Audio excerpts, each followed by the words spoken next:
as mulheres, as meninas. Sejam bem-vindos. Outro Matilda e Saci. Outro Cachorro. Olha aí, tá aqui, acabou de chegar. Margarete, primeira pergunta. Eu vou ficar aqui debaixo, vocês são os convidados, então vou ficar aqui e fico melhor. Já? Margarete, é verdade que todo saci só nasce em noite de tempestade e quando ele nasce ele já vem com um cachimbo aceso? É verdade? É assim que nasce o saci e que ele vai viver 77 anos nessa vida de artimanhas encantando a gente? É verdade, sim. Eles nascem numa moita de bambu taquaruçu, né? Aquele bambu rei, bambu Brasil que a gente conhece, mais largo. Então eles ficam nos gomos dos taquaruçus e em cada gomo ficam 7 sacizinhos para nascer. Ficam durante 7 anos em gestação e só nascem em noites de tempestades. E aí quando dá uma noite de tempestade, no dia seguinte você pode ir lá ver onde tem taquaruçu. Você vai ver as marquinhas dos pezinhos no chão no barro. Sempre fica. Mas aí, se vocês quiserem saber se no bambu que vocês conhecem tem saci gestação, você pode olhar, procurar o gomo, fazer um buraquinho, olhar com bastante cuidado. Na hora de olhar, só pode olhar com um olho tanto o outro. Porque ele pode cuspir o fumo que tem no cachimbinho dele, pode até cegar. Gente, eu tenho um amigo que quase ficou cego. Ele tinha uma plantação de taquaruçu no fundo do sítio dele, mandou cortar, eu estava até ajudando a cortar. Ele não sabia dessa história.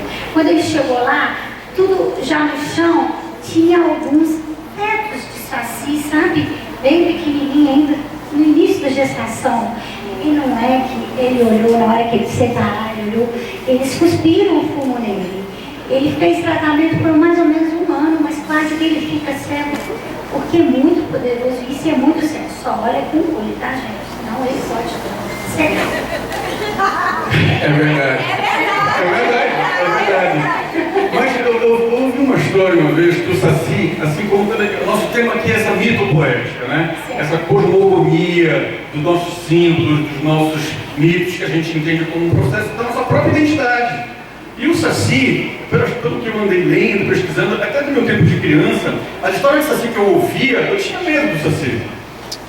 Lá em 1960, 70, alguma coisa. Eu noto que, por exemplo, as histórias do saci eram umas histórias assim, meio que, olha, cuidado com o saci. Hoje em dia já, a história que eu ouço do saci é de um saci moleque, de um saci brincalhão, de um saci arteiro, de um saci, até diria, de um saci menino, de um saci criança. Até porque nós temos 3 tipos de saci, não é isso? Sim. O saci vem passando por uma transmutação, né, vamos dizer assim, como todas as histórias, os contos de fadas foram lapidados para chegar hoje para as crianças ouvirem, né? O saci também veio nessa transformação. Hoje ele é um menino, um moleque, uma criança muito elevada. É por isso que a criança se identifica tanto com esse mito, por ele ter as mesmas características de um menino, gostar de fazer levadeza, ele não faz maldade grande de jeito nenhum. Mesmo porque no início da origem dele, ele tinha até um rabo, mas cortaram-lhe o rabo. E hoje ele é só menino, muito moleque.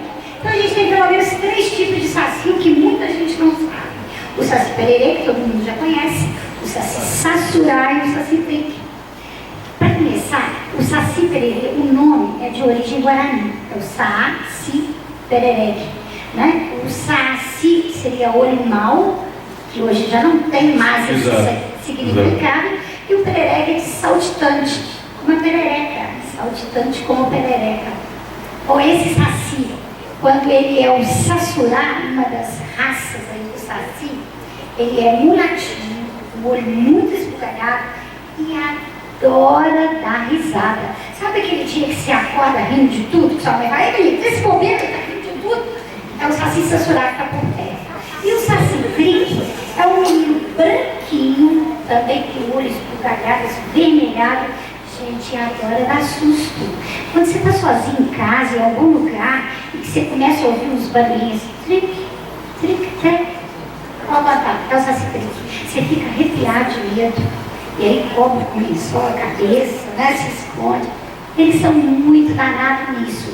As artes que eles fazem, essas reinações, é exatamente para chamar atenção e para fazer. Ele gosta de colegas para brincar. Então, se ele resolver te perseguir, por exemplo, você tem 3 saídas. A primeira, atravessa um córrego ou riacho. Assim, não atravessa a água por ser um ser encantado. Mas não é toda hora que a gente acha isso para atravessar. Então, a segunda opção, você pega um pedaço de corda, enche ela de nós, dá bastante nós, joga atrás de você. Se assim está te perseguindo, ele vai parar pacientemente, desatar todos os nós, dá tempo você sair correndo e se esconder. Mas não é sempre que a gente lembra de sair com uma corda. Então, a última opção é andar com um dentinho. Pega um dente de alho, de cozinha, pede sua mãe para costurar, faz um cordão e pendura no pescoço. Saci não pode com nada bem, com cruz, sabe? Por isso que na tampinha da garrafa tem uma cruz lá na rolha, tem uma né? cruz, aqui nesse kit pequenininho para pegar saci, tem a cruzinha aqui, ó. Porque tem todo um ritual, né? Tem a história do saci, ele vem naquele redemoinho, né? Naquele corrupio de vento, né? E a gente pega o saci com aquela peneira ali, na verdade. Conta um pouco pra gente sobre isso. Como é que a gente pega o saci? Pois é, você espera um dia que estiver ventando muito, deu redemoinho e saci. Eu costumo dizer que não existe redemoinho sem saci. Por ele ter uma perna só, ele é muito ligeiro. Quando ele corre, já vai levantando poeira, né? A folha seca, ele faz o redemoinho. E certa vez um aluno meu falou assim, professora, e quando tem aqueles furacões, né? Aquilo lá, então é saci gigante, ó, é a união de muitos sacis. Sacizado. O temporal do saci, né? Mas eu queria fazer uma outra pergunta, já atravessando para cá com a nossa amada Josebel Papel, e quero fazer uma pergunta para você e abraçar aqui a Matinta e eu no final chamo o Boto que está me olhando já. Tem um outro tipo de saci, que onde ele entra num livro fascinante chamado Dossiê Saci, daqui a pouquinho eu vou comentar, você explicou sobre os 3 sacis, eu acho isso fascinante. Mas há uma derivação que a gente vive um pouco desse hibridismo cultural, Bel. De todos os nossos símbolos, na realidade, que a gente poderia pensar numa genealogia deles, claro que como toda genealogia imprecisa, sondável apenas, especulável, talvez especulável pelo mito da própria poesia, ou pelo mito do fascinante, pelo mito de uma humanidade, ou de um aspecto sociológico, como é o teu estudo também. Mas há um tipo de saci, Bel, que aí eu vou chegar contigo, que é, você fala que, na hora que eu li no teu livro, eu pensei, nossa, ela está falando da Matinta. Né? Porque a gente concebe o saci como algo terreno, mas há casos também de saci que são achados em árvores, nas caçadas do saci. Há casos de saci que são achados em barcos também, nas caçadas do saci. E você faz referência a um saci que na hora, jura, bateu aqui no peito do nortista, que é um saci que você denomina de Matia Pereira. Né, que você falou, olha, mas em alguns momentos, em alguns estados, em alguns campos, esse saci pode adquirir a forma de uma mulher, de uma ave feminina. Fala um pouquinho sobre isso, que a gente vai entrelaçar o saci com a Matinta agora. Isso, é porque na verdade o mundo, né, é um imenso livro aberto. Em cada página você encontra todas as histórias de todos os dias. E esse Matia Pereira, ele tem uma origem um pouco mais portuguesa. E se transforma, seria um saci que consegue se transformar numa ave, que tem um assobio indescritível, ninguém consegue identificar de onde ele vem, e ele usa mais essa artimanha para poder atrapalhar o pessoal que está nas viagens a cavalo, né, principalmente em estradas de terra, porque o saci ele é um ser mais noturno. E durante o dia, como o sol é inimigo dele, ele tem que procurar meios de poder atuar durante o dia também com as suas reinações. E aí ele tem uma Matinta Pereira, né, que ele pode se transformar, ele pode se transformar também numa mulher, e a gente encontra essas variações pela riqueza cultural que é a nossa riqueza, né? Bom, ele todo vamos dizer, estrangeirado, vamos dizer assim, né? O gorro é o piléu romano. É o romano dos libertos, né? Exatamente, o escravo liberto na Grécia, e o romano mesmo, em Roma, ele quando era liberto, ele recebia como símbolo de liberdade um gorro vermelho. Então o cachimbo também é a liberdade de poder fumar, e aí das nossas matas, o fumo de rolo, que é isca para atrair saci, que eu uso nas caçadas saci. como é que a gente faz caçada realmente no É futuro, muito né? interessante. Vamos falar no final sobre isso.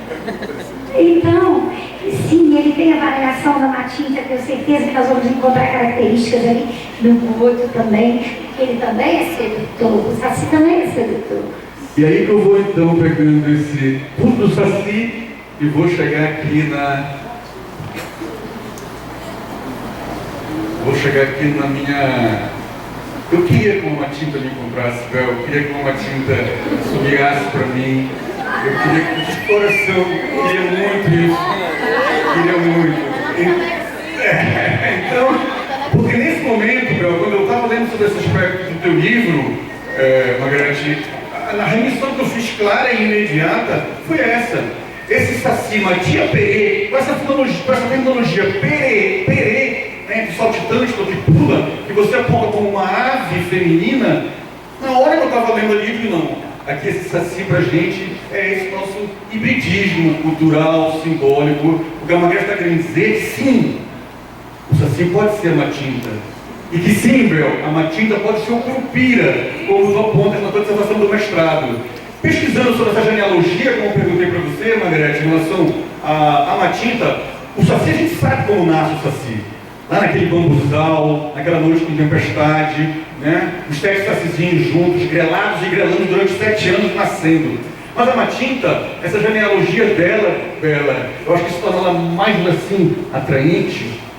É porque, na realidade, o que eu li, o que eu achei, na tua própria dissertação do mestrado, é que sim, talvez uma matinta nasça do osso da perna de um anjo. Mas a genealogia dela é vária e imprecisa.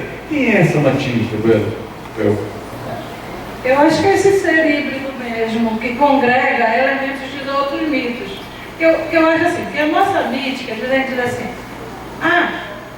mas isso que estás contando não é Matinta Pereira. Eu digo, é. Quem me contou disse que era Matinta, como agora que eu vou dizer que não é Matinta Pereira? Então eu acho assim, e nós temos, a gente diz assim, a gente tem as células principais, que a gente vai chamar do mito, né? Aquela coisa que não se modifica, se estudava isso. Isso não é real, porque ele se modifica assim. Mesmo que eu diga que a matinta é um ser notívago, eu encontro uma matinta que circula de dia.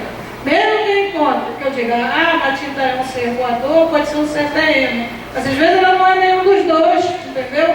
Então, depende muito de quem conta a história, né? Lógico que a gente vai dizer um pouco. O que é que o boto tem de essencial? É a sensualidade, né? A sensualidade masculina. Mas hoje em dia, a gente já vê história de boto homossexual. E aí? Mas esse é um aspecto... É tudo misturado mesmo. Esse é um aspecto do teu trabalho que eu acho absolutamente fascinante, Bel. E aí, deixa eu só terminar a história das matintas. Quer dizer, em geral, aqui mesmo a gente viu, né? A matinta é tida como um ser do mal, né? Porque ela é associada lá ao medievalismo às bruxas. Mas as bruxas eram do mal? Não é? Elas não eram do mal. Foi a sociedade que impôs para essa sociedade cristã, né? Ela não podia ser do bem. A mesma coisa são as matintas. As matintas eram os seres do mal. Mas quem transformou essas matintas em seres do mal? Elas eram, como é que chama a pessoa que faz, que comunica com os mortos, com os vivos? Ela era um médico. Um médico, um comunicador. Ela era um ser do bem na mitologia indígena, né? Porque ela era aquele ser voador que levava notícia do mundo dos vivos para o mundo dos mortos e etc. E de repente transforma ela em uma bruxa. Lógico, quando o estrangeiro chega aqui, ele precisa transformar os nossos livros em bruxa. E ela, mas graças a Deus a gente tem outras narrativas, e o que a Matinta faz? Desassossegando os cristãos. O que ela faz? Ela subia, como seja, já vi até agora um apito de matinta, né? Então, quando ela apita, olha, cadê essa matinta? Cadê essa matinta? Quando ela desassossega, muitas vezes ela está desassossegando porque ela quer companhia, porque ela quer dançar e não tem com quem. Então, não é assim não, ser do mal. É isso que eu acho assim... Então, essa pode te pegar. Essa pode me pegar. Hoje é sexta-feira, né? Então essa parte da matinta, Bel, trabalhas na tua dissertação do mestrado, que muito me assombram. E como toda bruxa do norte, como a gente cita nessa analogia, ela vem veiculada por uma simbologia judaico-cristã, em que a matita é passada por um aspecto pejorativo, vulgaresco, ou até mesmo burlesco de uma mulher que não se quer, eu, como homem, como doutor, já penso pelo outro aspecto que tu abordas, e esse aspecto me fascina, que é onde eu vou chegar no boto. E eu queria terminar contigo esse primeiro bloco, Bel, que tu fales um pouco sobre isso. Vejo na tua matinta a mulher do norte. Vejo na tua matinta a mulher dona do seu corpo, dona do seu desejo, dona dos seus segredos. Essa matinta que aparece nos barcos, que aparece nos caminhos, dentro da tua pesquisa, ela é uma tinta muito distante de uma tinta erotizável. Não é essa a leitura que eu estou fazendo, Bel. Absolutamente não é essa, Bel. O que eu estou querendo mostrar é o que sai do texto. Essa é uma tinta que quer ser mulher. Essa é uma tinta dona da sua vontade, do seu desejo, do seu corpo. Talvez por isso assombre tanto os homens. Essa é uma tinta, Bel. Existe? É possível essa leitura? Olha, porque em geral, quando a gente caracteriza, a gente diz que ela é uma velha, né? E velha acabou a sexualidade. É velho, né? Né, Gregório? Velho acabou a sexualidade. Velho não tem sexo, né? Não é assim que a gente aprende? Há controvérsia. Pois é. Mas é assim que a gente aprende. Então, finda que a matinta, em determinadas configurações, ela tem essa configuração de velha, a velha isolada, a velha feia, desgrenhada, descabelona na cara. Mas não é só essa que aparece. Inclusive, tem homem matinta. Isso. Tem homem matinta. Tem muito homem matinta. Se tu quer uma matinta para te assombrar, eu também quero uma matinta para me assombrar. Vamos fazer o edital para a Bel, para o Daniel. Matitos e matintas apareçam para a gente. Assombrar ou seduzir? Assombrar, mas esse assombrar é espiar. Há uma passagem também, falando sobre esse aspecto, Bel, que é a passagem do barco, onde eu quero chegar. É uma passagem que a gente... Foi um dos excertos do teu texto que eu chorei lendo, assim, de tão doloroso, tão emocionante. Que não é recorrente também, mas que surge quando a matinta aparece assombrando, fascinando num barco, um dono de um barco e um poiteiro. E eles conseguem, com a história do punhal de fogo, fazer com que a matinta caia. E a matinta cai com o filho no barco. E a matinta é ser viciada naquele barco, punida pelo aspecto do corpo da mulher e o filho ali assistindo. Essa é uma outra história que a gente percebe que sim, há esse olhar falocêntrico do homem sobre a matinta, esse olhar que cala, que é pequena, que silencia a matinta, não é verdade? Com certeza, com certeza. Essas narrativas todas que estão lá nesse trabalho que eu fiz, elas foram recolhidas na Zona Bragantina. Então, essa matinta é uma cena também que me fascina muito.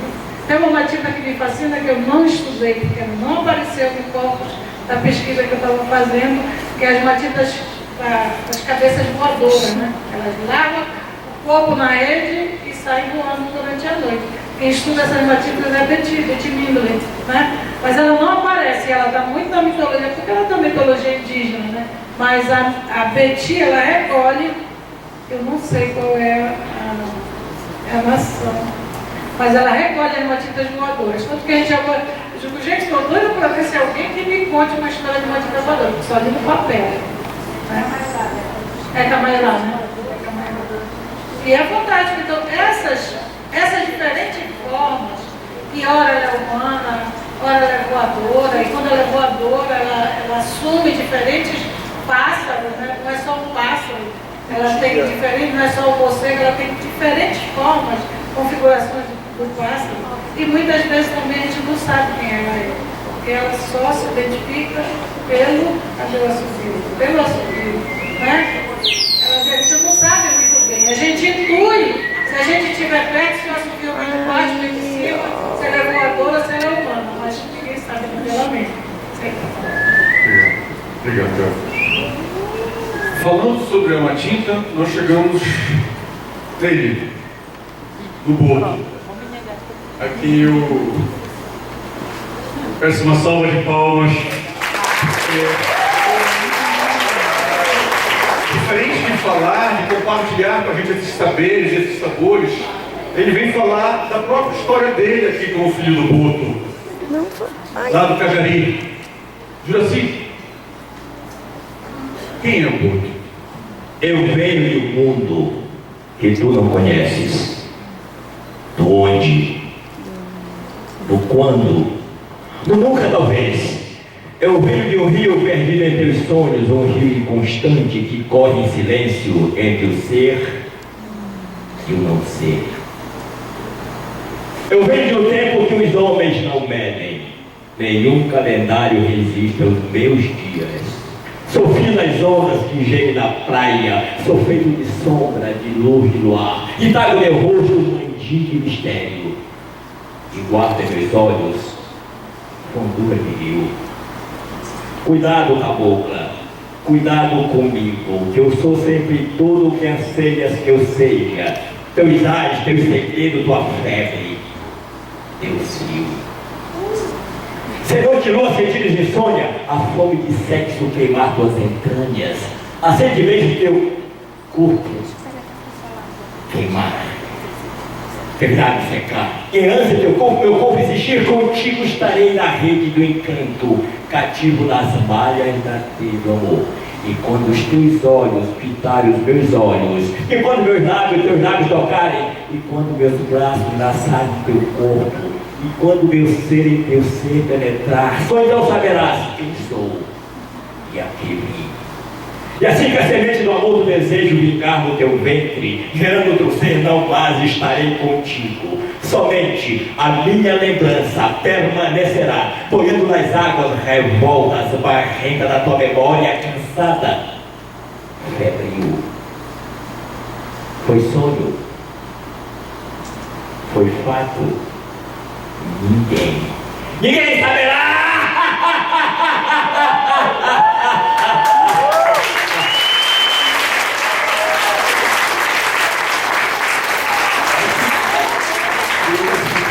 Eu, o Boto, Tibete.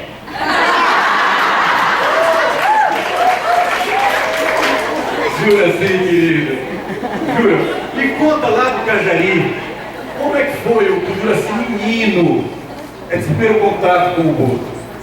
Pois é, nós somos fruto aqui na Amazônia, nós somos fruto de um reino mágico. Um reino mágico e mítico nascido sob a égide do mito. O próprio nome Amazônia é grego, relacionado com o mito grego da Capadócia, das Amazonas. Então nós já nascemos sob esse signo.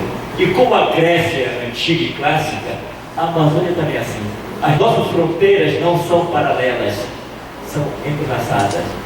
Você jamais saberá onde começa o fantástico, o mito e a realidade. Você nunca saberá. Você jamais saberá se o que eu falei para vocês, se eu sou ou não sou filho. Nem eu mais sei. Nem eu mais sei. Eu não tenho mais convicção da minha paternidade. Eu sei lá. Eu sei. Então é assim. Eu justamente nasci nesse reino mágico, nesse reino que essas histórias são contadas em primeira pessoa. É o homem que atirou no rapaque branco e que quando ele boiou, era o Boto. É a mulher que foi seduzida pelo Boto, foi para campo para rede do Boto, engravidou do Boto. Ou aqui uma corrida Martins Pereira, aqui o contador de história, nós somos contadores de histórias. Naturalmente, nós nascemos contadores de histórias. Viu, Paula? Você tem razão quando você falou hoje. Nós somos contadores de história mesmo. E se conta com tanto realismo que você não tem como duvidar para uma pessoa de 60 anos, 70 anos contando para ti uma história que aconteceu com ele. Eu vou dizer que está mentindo. Eu não tenho como dizer. Eu não vi com os olhos dela, não senti não escutei com o ouvido dela.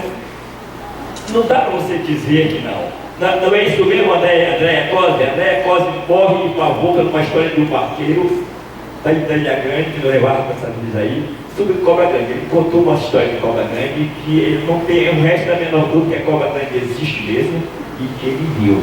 E arrepiar o cabelo, e ficar com medo ditando que a Adélia de favor de atravessar a comida para a ali, nós viajamos para os Estados Unidos ali, e eles contam essas histórias. Então no interior não era diferente, a minha avó, meus avós contavam, meus parentes lá contavam essas histórias. E se conta em primeira pessoa, sempre. Não, eu ouvi dizer, não foi aconteceu comigo, fui eu que veio aí, eu estava lá, eu vi. E como você não se engravidar dessas histórias? E como você não tentar repassar isso para a geração futura, né? Justamente para que se ame que essa é a nossa identidade.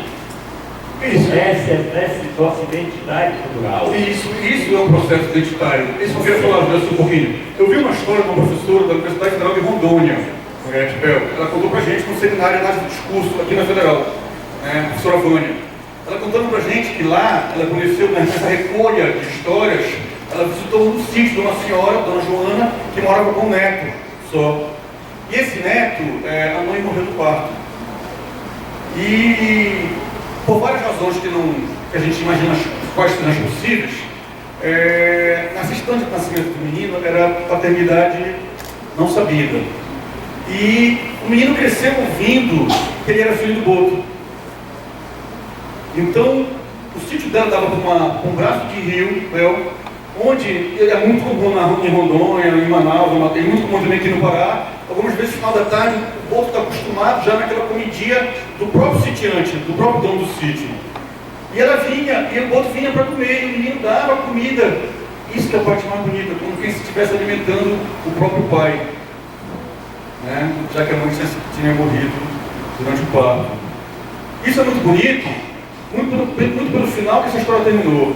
Então isso virou meio turismo nessa localidade em Rondônia. Essa senhora, uma das vezes, as pessoas acorriam lá para assistir, e uma das vezes, o turista, naquele olhar do turista, de gracinha, isso é engraçado, ela se ofendeu desse ensinado, disse para a senhora assim, para a turista, disse, nossa, com todo respeito ela falou isso que eu vou te falar aqui de você.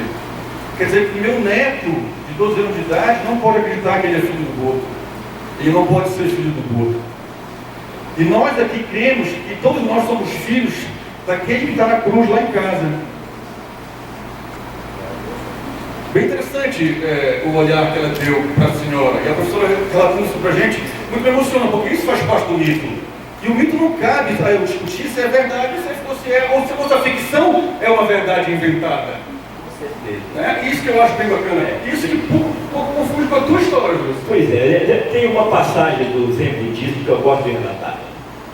Conta que dois discípulos atravessavam uma ponte, um rio, e um deles olhou para baixo e disse para o outro, repara como os peixes estão alegres hoje.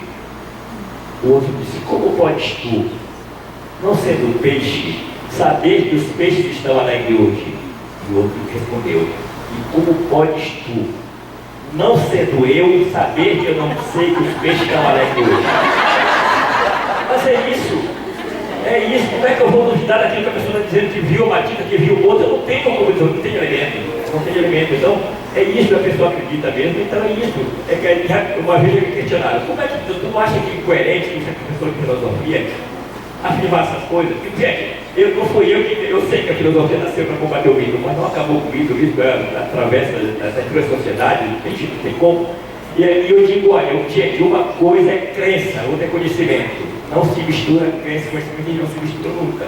Conhecimento ele é transmitível, ele é provável, você pode provar, você pode provar por A mais B, mas a crença não. Eu creio, acabou acabou aí. É como porque sim, porque sim, acabou a discussão. Então, a crença é isso.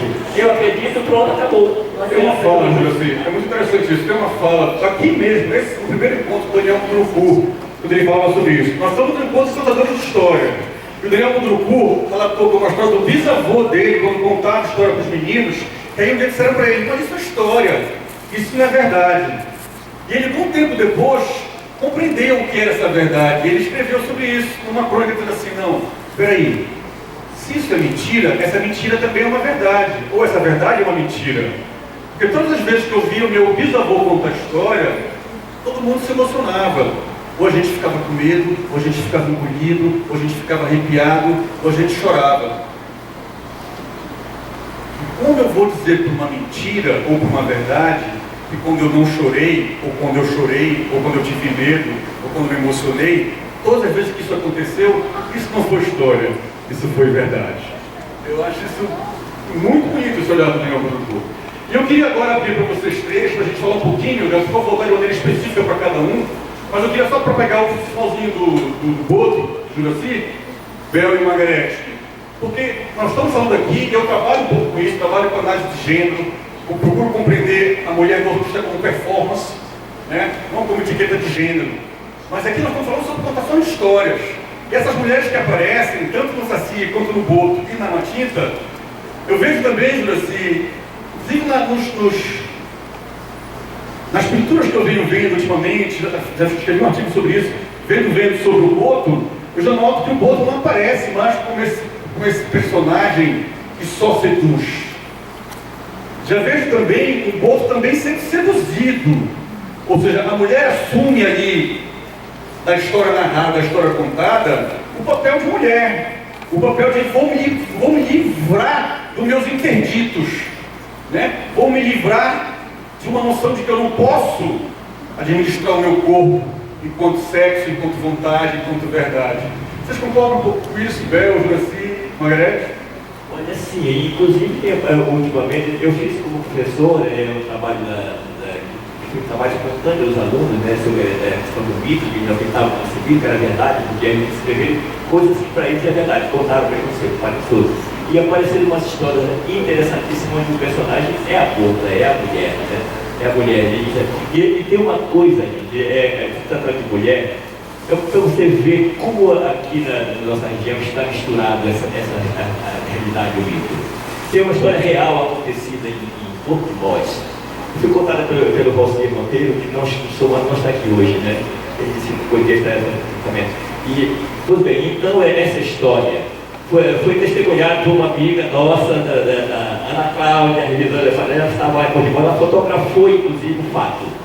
O que aconteceu? Apareceu em Porto de Mós, no tempo lá, uma mulher conhecida apenas por gaúcha, que vivia pelo carro, muito dada, muito alegre, todo mundo conhecia, cidade pequena, todo mundo conhece. E nesse mesmo momento começou a aparecer lá no Trapiche uma bota que vinha comer na mão das pessoas. A pessoa descia na atração lá na cidade, a pessoa descia que estava peixe na boca da bota. E a história é complicada. Um dia a bota prendeu-se numa rede de pesca e morreu. Os pescadores levaram ela para a terra. O prefeito mandou enterrar a bota como sendo a gaúcha, porque a gaúcha desapareceu nesse mesmo dia misteriosamente. Ninguém sabe se ela se foi uma bela coincidência que a mulher foi embora. Não se sabe, eu sei que a gaúcha subiu nesse dia que a bota morreu. E ela estava, a bota está enterrada no cemitério do que mostra como sendo a gaúcha.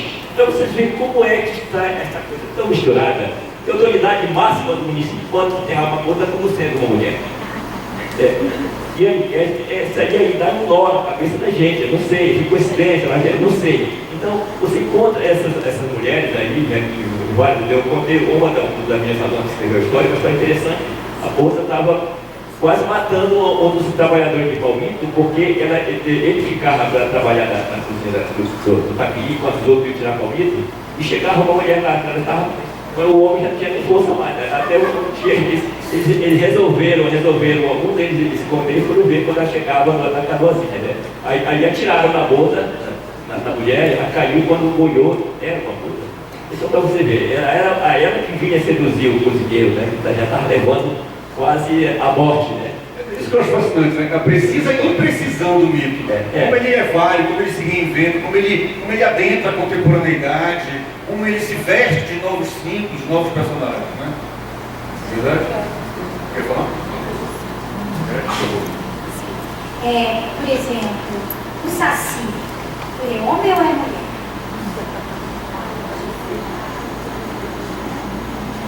Só porque é o substantivo masculino, dizer que é homem, né? E aí quando a gente questiona, e eu questiono, quem já viu o Saci? Quem é a mulher do Saci? Se ele é homem. Se ele é mulher, quem é o marido do Saci? E aí o pessoal diz, é a Sacia, né? Me chamam de Sacia também. Mas essa implicação das histórias, né? Que foge aos gêneros, o que não dá para generalizar e nem colocar no gênero masculino e feminino nem entrar com a questão de machismo, não. As histórias são universais, né? O mito é universal e ele transcende, ele vai além dos gêneros, ele vai além de qualquer preconceito. Então não tem como você ouvir uma história e falar, que história preconceituosa.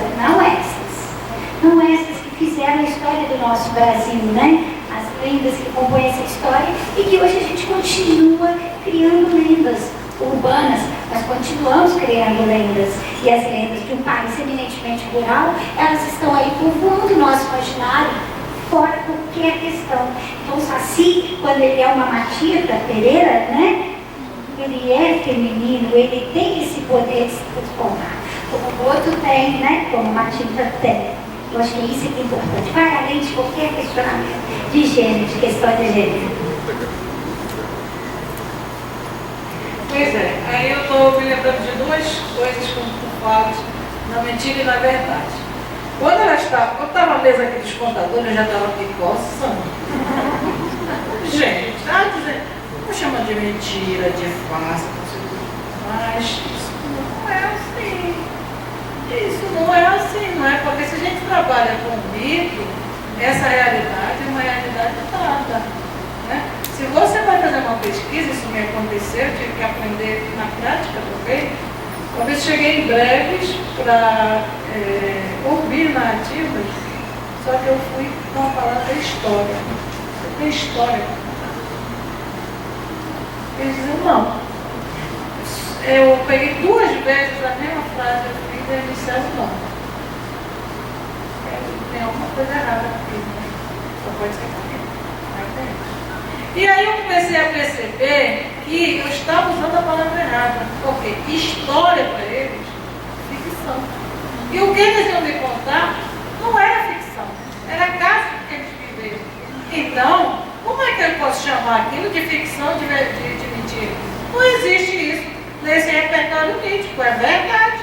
Quem conta, conta a sua verdade. E nós, enquanto pesquisadores, temos que reconhecer aquilo enquanto verdade narrativa. Não existe esse negócio de mentira quando a gente trabalha com esse repertório mítico oral. Na Amazônia, em qualquer lugar, não é? A gente está falando do repertório mítico, né? Porque isso faz parte do mítico. E essas questões fazem parte do mítico. Se a gente estivesse trabalhando, a gente está trabalhando no mundo imaginário. Como dizia lá o nosso Quintana, Mário Quintana, ele dizia que era imaginário. Imaginário é verdade? Não é. A memória que enlouqueceu. Ora, se nós estamos trabalhando com o imaginário, como é que a gente vai questionar se é mentira ou se é verdade? Trabalhando com uma verdade narrativa. Não é? Eu acho que eu sempre estou discutindo isso por onde a gente passa, porque eu acho que não cabe a discussão se é mentira ou se é verdade. Eu vou te contar a minha história. Olha, isso aconteceu comigo. Olha, isso aconteceu com a minha tia. Olha, foi a minha avó que me contou. E ela ouviu. E eu vou te confiar nessa verdade? Eu não tenho por que te confiar. Eu sou um pesquisador para analisar essa verdade. E não para discutir se é verdade ou se é mentira. Eu acho muito importante isso. Muito. E a Matilda tem uma singularidade nesse aspecto, né? Dessa história, dessa vida que vem contada pela perspectiva da oralidade. Eu estou contando o que me aconteceu, estou contando a minha própria vida, ou seja, eu me narro, isso é muito bonito, eu me narro. A Matilda há uma singularidade, Bel, que a gente discutia muito em sala de aula, e a minha avó uma vez me contou, e eu fui lá e te recontei a história. A Matilda tem essa preocupação em passar o fado. E eu ouvi uma história de Matilda que era assim, Renilda, era avó e Garapé-Mirim. Minha avó por parte de mãe, contando que havia uma senhora que estava naquelas últimas horas morrendo. Ela ia descansar. E ela não vinha gente de toda a comunidade da de Garapé-Mirim, era uma zona rural também, e para tomar um café da despedida, para tomar um café da Deus, para tomar um café do morto. E a senhora não descansou enquanto ela não passa o fado. E aquela senhora era Matilda. Conta um pouco isso pra gente, Bel. Pois é, tem muitas formas de passar o fado, né? O contraste da agora da canela do anjo. né? Quando ela tem um osso, uma canela de um anjo, e quando ela vai morrer, ela tem que entregar esse osso para alguém. Se ela não entregar, ela não vai. Né? Então, sempre há de se esperar que tenha alguém para receber esse pai. Né? Eu perguntava para o seu Bibiano, que é um narrador lá de Tio Grande, que é uma localidade de Cachoeira do Arari.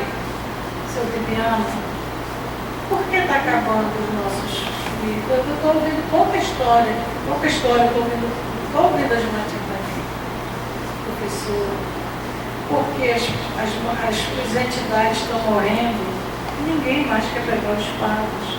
Então as fadias estão indo embora e nós não temos mais, nós estamos despovoando a Amazônia desses seres míticos porque ninguém quer pegar esses fados.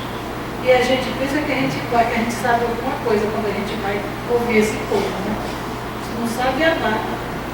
Né? Então, quer dizer, são assim, questões, eu lembro assim dele contando, dele me dando explicações científicas para essas questões que a gente estuda, a gente acha que a gente está fazendo a ciência da nossa pesquisa. Mas muitas vezes ele vai desmobilizar aquilo que tu pensas que tu sabes.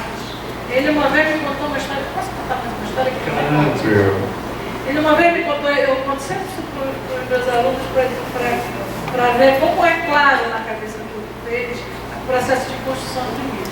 Né? A noite de lua é noite de desagenda, né? Todo mundo sabe disso. Só que às vezes a gente vê coisas que a gente não pensa que existe, mas não existe às vezes. Né? Então lá vai o seu Bibiano pescar. E o seu Bibiano sempre ia nos companheiros, como ele dizia. E um dia ele saiu antes dos companheiros. E quando ele chegou perto de uma árvore, ele viu um monstro. Abriu os braços, fechou o olho. Seu Bibiano ficou com medo e saiu correndo. E quando ele voltou, à volta do caminho, ele encontrou outro companheiro e ele contou a história. Ali tem um bicho, um homem muito grande, que abre e fecha os braços quando a gente passa. Mas nós somos dois, vamos ver esse monstro junto. Eu não vou não. Mas ele chegou ao terceiro companheiro. E eles tomaram força e resolveram voltar. Então ele me contava que quando eles chegaram lá, eles perceberam que era noite e tudo de lua. E como noite de lua é noite desagenta, que tem muita sombra, e ventava muito, quando dava a refrega do vento, as coisas da árvore levantavam. E quando o vento baixava, aquela não baixava também. Então eles perceberam que não era nenhuma entidade, que era a natureza que estava fazendo aquilo. Aí ele me dizia assim, mas professora, eu vou lhe contar uma história. Se eu fosse sozinho, eu ia voltar para minha casa e eu ia encontrar o monstro daquela árvore, que não é a realidade, era a natureza que estava me assustando. Né? Então também tem essas coisas que a gente vai aprendendo. Quer dizer, nem tudo. Eu me lembro assim. Posso falar muito, né? Pode falar, André. Eu me lembro assim, quando vieram os estrangeiros para cá, para a Amazônia, né, eles eram cientistas. Eles negavam a existência dessa Amazônia mítica. Só que quando eles chegam aqui, eles começam a ouvir, no primeiro momento eles começam a ouvir. Mas depois eles se envolvem tanto. Se você ler as narrativas dos estrangeiros que passaram por aqui, você vai ver que eles já estavam duvidando da presença ou não daqui. Eu lembro da história de um dos só para terminar, que eu não vou mais falar de um dos estrangeiros que passaram por aqui, que é a Madame ou esse Agassiz, Luiz e Elizabeth Agassiz, que elas se assustavam com aquelas mulheres tão livres, que pegavam canoa, que andavam por aí, e de repente elas apareciam com os filhos. E elas, porque ela perguntava a pessoa, que era algum, como ela diz, algum soldado ausente, mas quem é o pai? O pai? Não tem pai, é filho da fortuna. Ora, o filho da fortuna é o filho do bobo, né? Não é? Porque vem para explicar o entendido. Interdito da sociedade que não quer filho sem pai, não quer filho só com a mãe, né? Não quer filho com pai e mãe. E por aí vai. Então a vida dando uma explicação para a gente, né, do filho do outro, filho da fortuna. E ela dizia assim, e ela dizia de uma forma tão simples, e nem se assustava. Quer dizer, ela se assustava com a naturalidade com que essas mulheres falavam. Eu acho isso muito importante. Eu queria fazer uma observação na fala do Silvio Biano, que nós estamos aqui entre contadores de história, né? Entre pessoas que fascinam, que são fascinadas pelo mesmo mito. E há uma fala tua, uma observação aí do Silvio Biano que eu acho pertinente a gente comentar aqui. A tua pergunta que tu faz, Silvio Biano, por que as coisas estão indo embora? E a resposta dele é uma resposta emblemática, né? Porque as fadistas estão morrendo, na tua fala. Isso me perturba, me inquieta, e ao mesmo tempo me move também, me comove. Porque a gente, quando está pensando sobre isso, sobre esse esvaziamento do mito, essa mito poética, esse sumiço, esse esvaziamento, no fundo, dentro da contemporaneidade, dentro de uma sala de aula com crianças, nós estamos fazendo uma inferência, nem que seja bem velada à tecnologia. Né? Ou seja, ao esvaziamento do mito, ao esvaziamento dessa poética, porque surge uma tecnologia que parece que não comporta ou não congrega isso. E há uma outra fala de Soliviano que eu quero remendar essa primeira. E quando ele sai e diz, mas não, se ele não me dissesse que era da natureza, quando eu fosse pelo caminho, eu ia encontrar o monstro. E é por isso que a gente está aqui. Porque a gente quer encontrar as matintas, porque a gente quer encontrar os sacis, porque a gente quer encontrar os botos. E os contadores fazem isso, de alguma forma, essa mediação. E aí vou chegar com você, Margarete. A pergunta é para você. Nesse sentido, eu quero que você fale um pouco sobre a tua experiência, dessa vontade de querer encontrar o saci. Porque eu acho que isso sim, é esse trabalho na sala de aula, com a escola, com o contador, isso permanece. Isso faz com que as fadistas não morram. Isso faz com que a gente continue mundiado pelo ouvir uma história. E é um pouco isso, desse querer ir ao encontro. Sim, eu quero ir ao encontro da matinta. Sim, eu quero ir ao encontro da bota. Sim, eu quero ir ao encontro do saci. Conta um pouquinho a experiência da caça ao saci. Bem, quando eu digo que o mito é universal, é por isso mesmo. Enquanto tiver alguém contando uma história, tá? Contando histórias, eles jamais vão morrer. Essa mitologia só tende a crescer. Então, quando a Paula fala que é uma fada, eu sou uma bruxa, e alunos meus já comentaram, professora, você bem tomou esse chazinho de cogumelo aí, né? Isso em adultos, quando eu trabalho na faculdade, mostro o cogumelo venenoso, que é um saci morto. Então, não é nem a dúvida, eles têm certeza, mas aquilo é tão mágico e tão fantástico que eles já associam com a ciência, né? Com a realidade, e tentam explicar toda a mitologia, todos os mitos pela natureza, pela ciência. Mas é tão universal. Ano passado, quando a gente foi à feira de Porto Alegre, e na volta no aeroporto, na hora de passar a bagagem, o rapaz falou assim comigo, minha senhora, tem garrafa nessa mala? Eu falei assim, tem. O que tem dentro dela? Eu falei assim, saci. Aí ele ficou me encarando assim, mais ou menos 1 minuto, e eu encarando ele também. Ele ficou assim, meio paciente, minha senhora, é líquido? Eu falei, não, é saci pererê. Aí ele me encarou mais 1 minuto, pegou pra mim, quer saber? Acontece de tudo isso aqui, pode passar. Quer dizer, com certeza ele sabe o que é um saci pererê. Mas peraí, carregando saci pererê numa mala, eu estava torcendo para ele mandar ela abrir a mala. Não pedi fogo, uma pena. Mas, gente, caçar. Eu abro agora pro senhor. Eu também, professora, tenho o mesmo problema. Eu pesquiso a cultura popular e retrato através do boneco de pano. Eu viajo para São Paulo, então eu viajo nessas malas cheias de dias. Eu fico entendendo dessa mala. Eu falei, mas tem Pereira, tem boi, aí as pessoas do aeroporto ficam olhando, esse homem é doido. Você quer dar uma olhada? Aí abre todo mundo. Então, no meu caso. Você materializar esse mito, né? Você materializa através do seu. Mas no meu caso eu tenho que provar, porque eu estou. E atualmente os aeroportos. O vocabulário é vário nesse sentido. Mas é muito engraçado, porque todo mundo ri.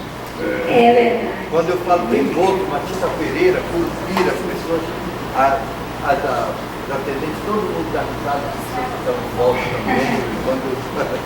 E aí eu acho que a geração atual, a geração anterior, os pais, desses meninos menores, eles já estão começando a dar esse valor, essa volta às histórias tão importantes que fazem a nossa história, né, o nosso dia a dia, por toda a tecnologia que existe. As histórias não morrem, não vão morrer, eu tenho certeza disso, elas vão até se ampliar. E essa caçada ao saci, você caçar saci, como ensina os nossos pesquisadores, eu aprendi com Monteiro Lobato, com Câmara Cascudo, com Silva Romero, e você vai vendo quantos folcloristas que tem no Brasil afora e que ensinam como caçar um saci. E aí a gente começou, há 2 anos a gente materializa essa caçada. Caçamos saci num parque, no museu lá em Juiz de Fora, Minas, de onde eu sou. E assim, são caçadas noturnas, a gente já fizemos várias caçadas, inclusive só para adultos. Gente, mas é um espetáculo as coisas que se ouvem dos caçadores de saci, das observações, de quando você pega o saci ou não consegue pegar, mas consegue ver o saci. Então, quando eu levo 40 crianças na frente, 40 pais atrás, eles curtem tanto. Na última caçada eu tive mãe brigando com uma outra porque queriam pegar a pista. O correio que estava na área, se atracaram porque tinha que ser na filha delas. Porque eu ponho o grupo de crianças na frente e vem os pais atrás. Eles curtem demais, eles ficam falando, vai lá no altar, para cá e fora. Porque além de colocar o saci, nós já fizemos um safari mitológico que colocamos a cuca, a iara no meio do lago, o lobisomem no meio do bosque, e a gente vai dando materialidade a todos os mitos possíveis. Gente, mas isso é genial. É tão genial que na hora que abre a inscrição para a caçada, é 1 semana de inscrição. No dia que abre às 8 horas da manhã, 8h30 já não tem mais nenhuma vaga. E a briga, a gente já teve gente falando que ia fazer uma passeata na praça, no meio da biblioteca, onde eu trabalho, biblioteca municipal, queremos saci, vamos fazer faixa, vamos estar gritando assim, queremos caçada, porque nunca sobra vaga para todo mundo. Eu não posso pôr mais de 40 crianças. Eu vi uma entrevista sua que você falou sobre isso, que tanto que já houve a caçada diurna e a noturna, né? E que as pessoas fumaçam assim, então e a noturna é tudo lanterna, a gente fica no escuro completo e só com lanterna. Então quando eu falo com o grupo de crianças, abaixa, está chegando tempo, todo mundo abaixa, você olha para trás, tem aqueles 40 adultos, mãe e pai, tudo agachando, curtindo a caçada. Uma maravilha. Desconfio que haja adultos que se tornam mais crianças que as crianças. É fantástico. A gente não vai contar mais não, porque de caçada hoje.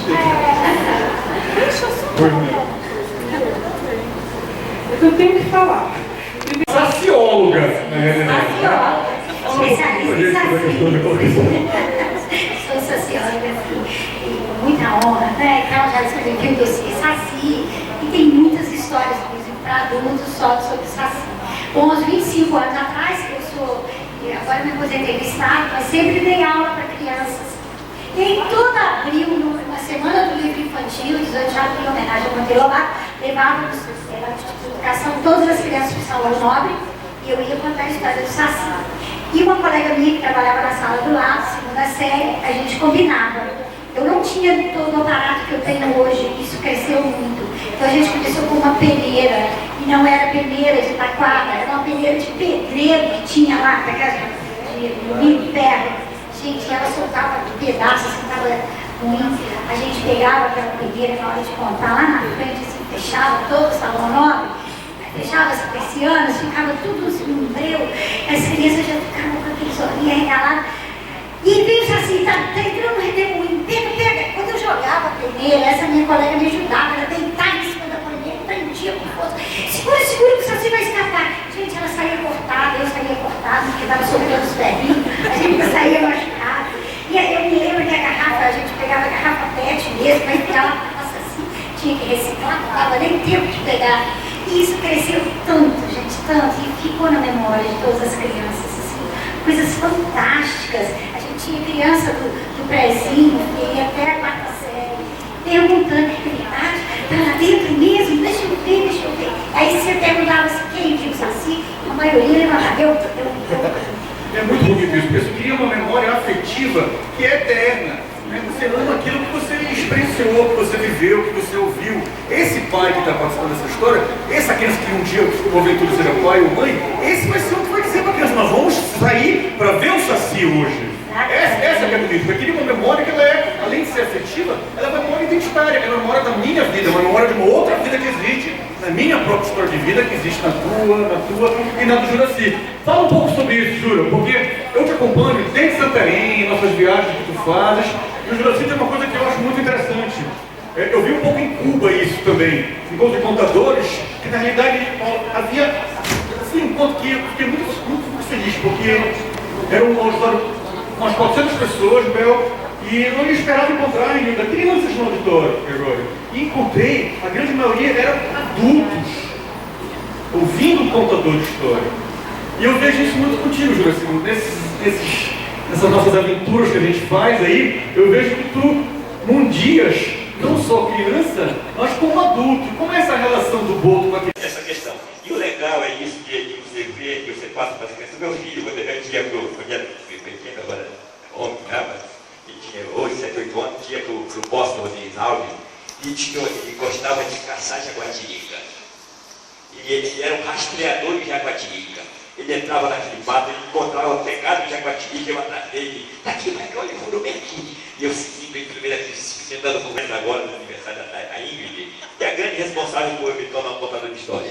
E ontem eu me parabenizou dizendo que agradecendo por eu ter enfeitado a infância dela, que foi a melhor época da vida dela quando eu contava história para ela. Então, aquilo me tocou, me emocionou, porque a Ingrid, ela criava personagens. Ela criava personagens, fazia contar a história do personagem que ela criava. Ela não contava. Ela criou 3 personagens: o Cocó, que era o galo, o pato e o porco. Toda noite, papai, conta uma história do Cocó, do porco e do pato. Como é que eu ia contar se o personagem era dela?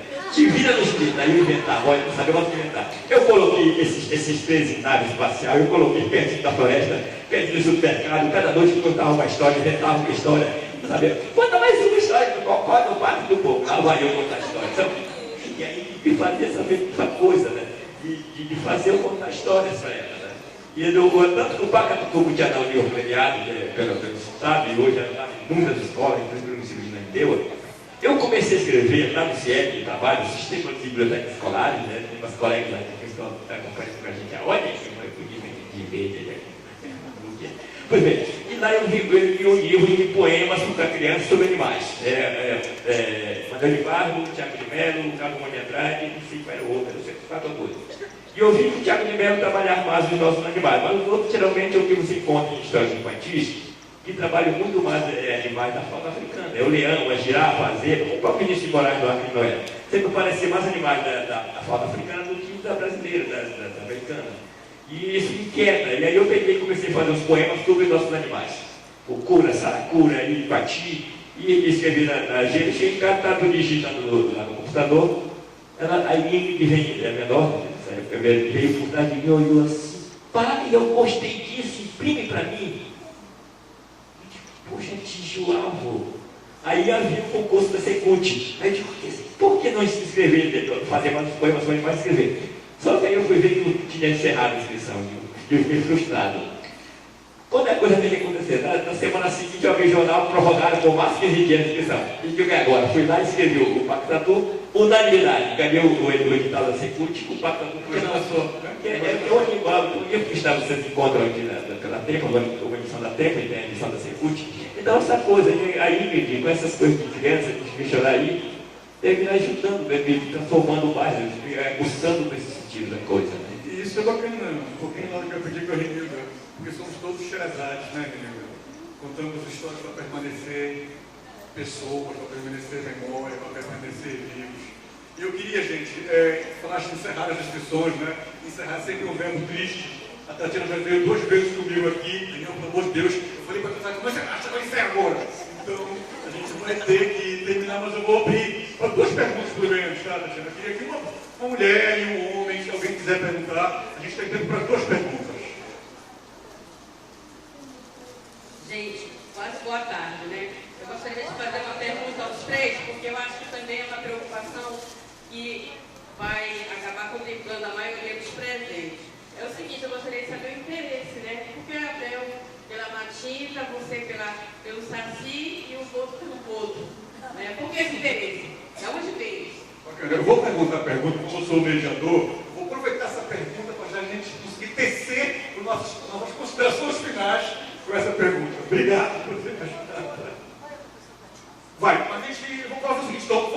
pergunta para o final, pode ser? Eu queria saber se mais alguém quer perguntar. Aqui? Você? Mati? Cuidado com essa pergunta. Ela contemplou, né? Mas mesmo assim eu volto a apresentar para a professora a Josibel. A doutora Josibel, eu cheguei já no final da sua palestra da Matilda, né? Eu não ouvi. Mas mesmo assim eu lhe pergunto, você pensou, há quanto tempo você pesquisa, é pesquisadora da lenda da Matilda Pereira? E o que lhe levou a escolher esse personagem do nosso lendário amazônico, a Matilda Pereira? Há quanto tempo? O que a pergunta que ela está fazendo também, e eu agradeço a Tereza e a Cristina. Nós vamos encerrar em torno da tua pergunta também, Matilda, falando sobre isso, né? Por que a escolha desses interesses? Como foi conduzido, como a nossa querida outra Matilda perguntou aqui para a gente. A Bel começa, por gentileza. E as Matildas presentes, Matildas né? presentes. Eu vou de Matilda, eu tinha colocado até no meu celular a Matilda do Roda Henrique, para ver se tocava, não sei nem se toca, mas já era, não vai mais essa Matilda do Roda mais. Mas eu quero te dizer assim, a infância da gente é formada nesses mitos, né? Não tem como a gente não se envolver com esses mitos. Eu tinha uma senhora perto de casa, era da Cacazinha. Então, quando era de tarde, eu ficava lá olhando, tentando tomar o tacacá, e não tinha dinheiro para comprar, né? Era só a gente sentir o cheiro.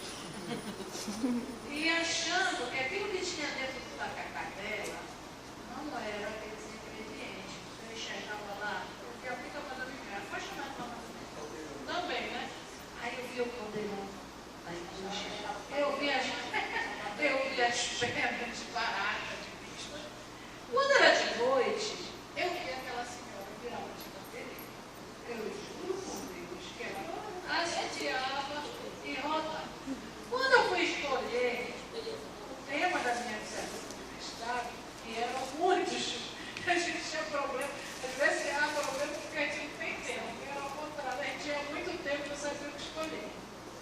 E a professora Socorro Simões, junto com o professor Cristóvão Gouveia, da Universidade Federal do Pará, estava iniciando um projeto que hoje é grande, que é o Ifinopar, o Imaginário Transformar Nativas Orais da Amazônia Paraense.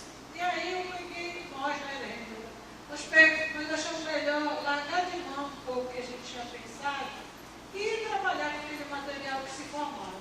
Eu e a Hilda passamos assim algum tempo, naquela altura, o repertório não era tão grande como é hoje. Então íamos para lá, íamos. Eu digo, bom, eu vou separar aqui as histórias de Matilda e Curupira, porque com eles que eu vou trabalhar. Aí depois eu digo, não vou trabalhar com a Matilda, vou trabalhar com as Curupiras. Não é hoje. Aí separei as nátivas de Curupira. Bragança era o município que tinha um repertório maior, e aí separei. Quando chegou aqui uma querida, amada, Jerusa Pires Ferreira, que depois foi minha orientadora de doutorado, e era pessoa, porque aqui quase nós produzíamos muito, mas nós tínhamos poucos estudos. Então não havia estudo sobre Matilda, não havia. Isso ocorreu depois da década de 90 do século passado. Antes são poucos estudos mesmo. Se você for fazer um levantamento na Amazônia, especialmente. E aí, quando ela chegou, eu insisti muito no pé dela, professora, pelo amor de Deus, leia para a professora. Não posso, estou cheio de coisa para fazer, o diabo me deu uma vez. Se vem aqui no hotel agora que eu leio o seu material. Aí eu fui lá, conversa com você, fui lá. Aí comecei a conversar com ela, ela disse assim, escute, por que você vai fazer as coisas? Eu disse para ela assim, eu tenho uma intimidade tão grande com as Matildas, eu estou com medo de fazer Matilda, porque dizem que ciência tem que ser uma coisa longe da gente. Ela disse, quem lhe disse isso? A ciência tem que ser, a gente tem que produzir ciência sobre aquilo que a gente gosta. Se você gosta das Matildas, vai estudar as Matildas.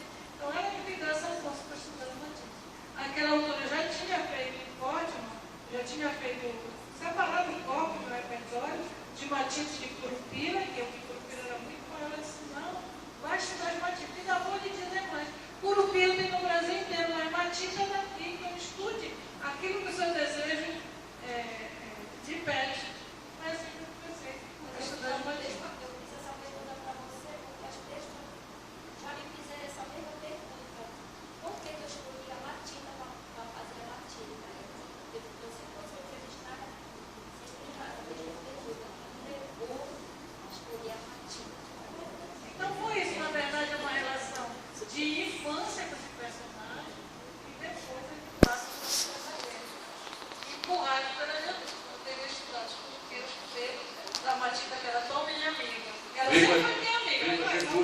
chapéu. E viva Matita!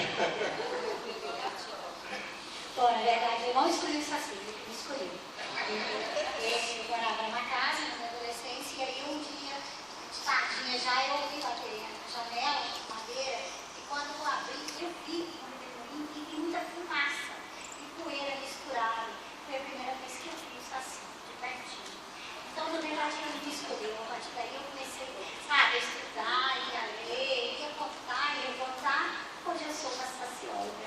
Eu agradeço muito estar aqui. Para mim, muito bom, muito gratificante. Estou muito feliz de conhecer, né, um pouquinho dessa cidade maravilhosa. Eu acho que, olha, sai perdendo nada lá para o estado do Rio de Janeiro, não. Nada de cidade maravilhosa é Belém. Parabéns por toda a riqueza que vocês têm e com certeza vocês estão preservando a contação de história. Muito obrigada. Pois é, eu como todo ribeirinho, as nossas histórias, as principais histórias dos ribeirinhos, Cobra Grande, Mãe d'Água, Iara, Boto e Curupira, porque essas partes não estão nossas aí. E o Boto eu sempre usei chapéu na vida, eu sempre usei chapéu com proteção, chapéu de palha, eu acabou com outras, eu nunca, chapéu mesmo, qualquer proteção. Mas a escolha do Boto mesmo, ela foi mais uma questão de marketing. O artista precisa de vitrine. Eu já tinha uma marca poderosa até hoje, que eu faço há 27 anos, que são os corações. Eu tenho uma marca pessoal, que os corações que eu sigo há 27 anos já. Mas a questão do Boto, e aí nós fizemos o Halloween, isso o Boto incorporou mesmo aqui em 89. Nós fizemos no dia 31 de outubro, que se comemora o Halloween americano, aquelas coisas.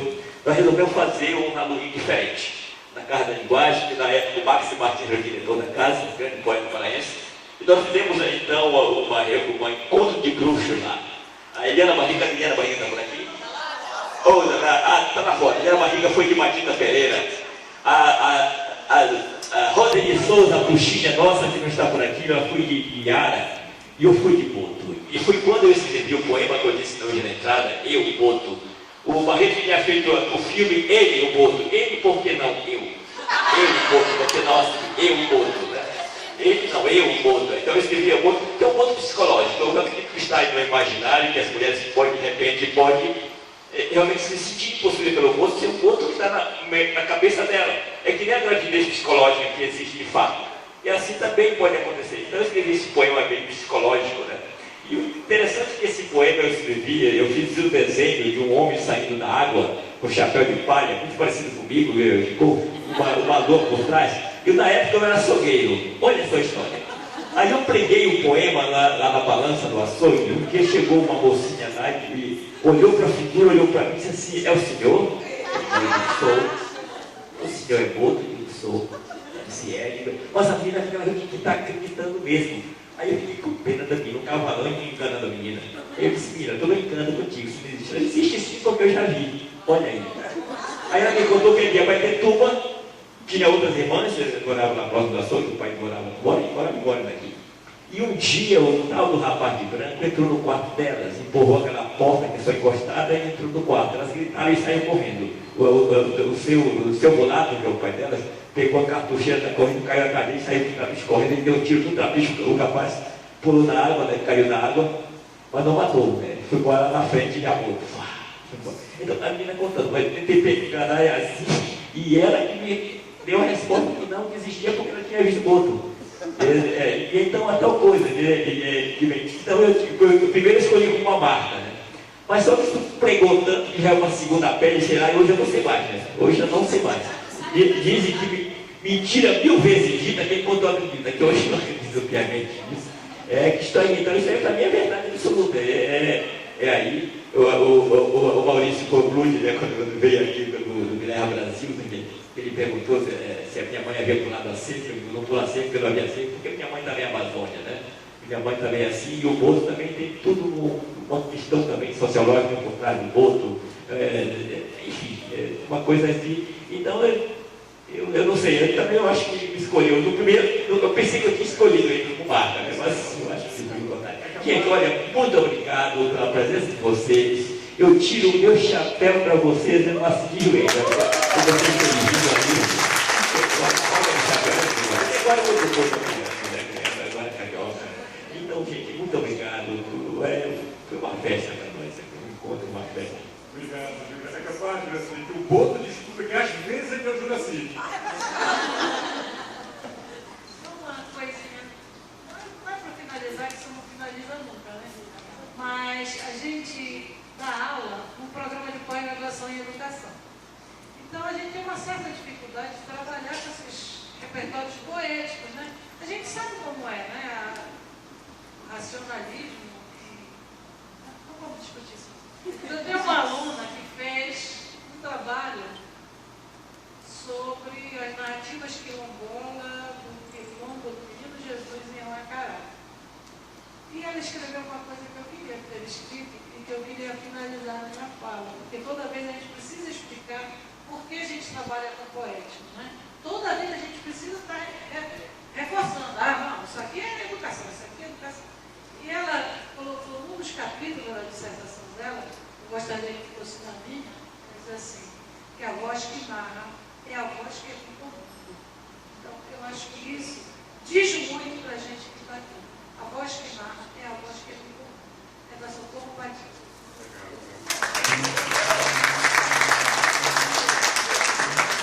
Meu aí, já entendi tudo. Bem, gente, eu queria, de coração, agradecer mais uma vez, agradecer as pessoas que eu estou conhecendo agora, a Gregória, quando eu conheci, a Paula, todo mundo. Mas eu queria aqui, Bel, fazer um agradecimento em especial a duas professoras que semearam em mim esse amor em contar histórias, e ouvir histórias, em cidade presente histórias.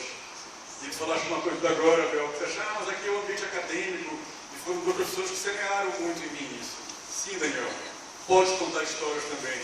Agradeço muito a Renilda Bastos, agradeço muito a Josefel, a minha professora da pós-graduação, e disseram sim, é preciso contar histórias.